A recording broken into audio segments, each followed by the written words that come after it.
And we appreciate you joining us here at 5 o'clock. I'm DeLon Dillard. I'm Rob Powers in tonight for Courtney. She's on assignment tonight. The Railway Safety Act is gaining momentum in Congress. The bipartisan bill introduced by Ohio's 2 U.S. senators calls for sweeping change to protect against future rail disasters in the wake of what happened in East Palestine last month. As News 5's John Kosick tells us, among those calling for action are the workers who tried to alert the nation about their concerns for years.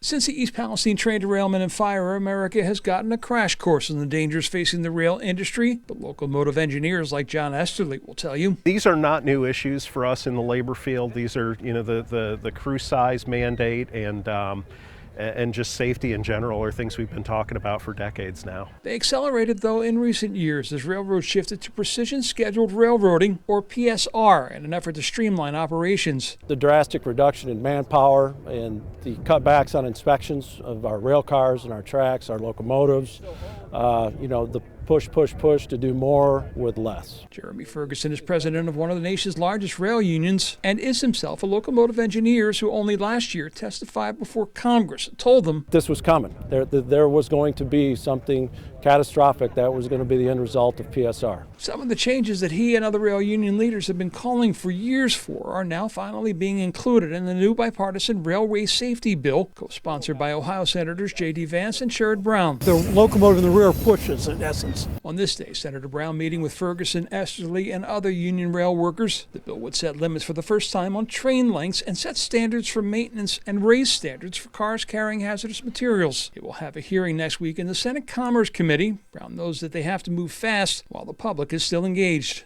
I'm not going to let the railroads lobby slow it down. I'm not going to let the railroad lobby's friends in the Senate slow it down, so we're going to move as quickly as we can. The CEO of Norfolk Southern telling Congress they are committed to the legislative intent to make rail safer, but did not endorse all of the measures in the safety bill, like a requirement that trains have 2 crew members. That's something the East Palestine train actually had on February 3rd. If they didn't, Esterly says, could have been much worse. They separated the engines, they removed diesel fuel from the source of fire, they saved their own lives, they saved potentially lives of the citizens of East Palestine, preserved event recorder data. I mean, these are all the things that second crew member is there to do, and he was there to act immediately. In Cleveland, John Kosick, News 5.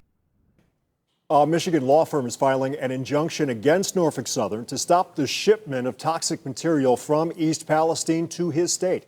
Some of the contaminated waste is being taken to a disposal site in the Detroit area. And the law firm says it's highly unlikely the toxic materials can be transported and dumped in a safe way. Not everything in this world is about money.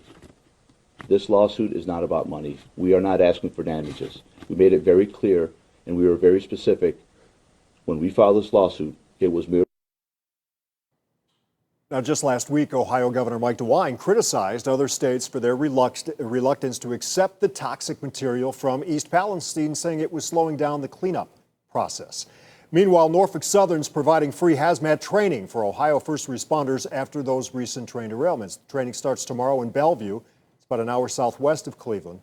The 8-hour hands-on class is designed to help improve safety when responding to these train emergencies. Classes will also be held Thursday and Saturday.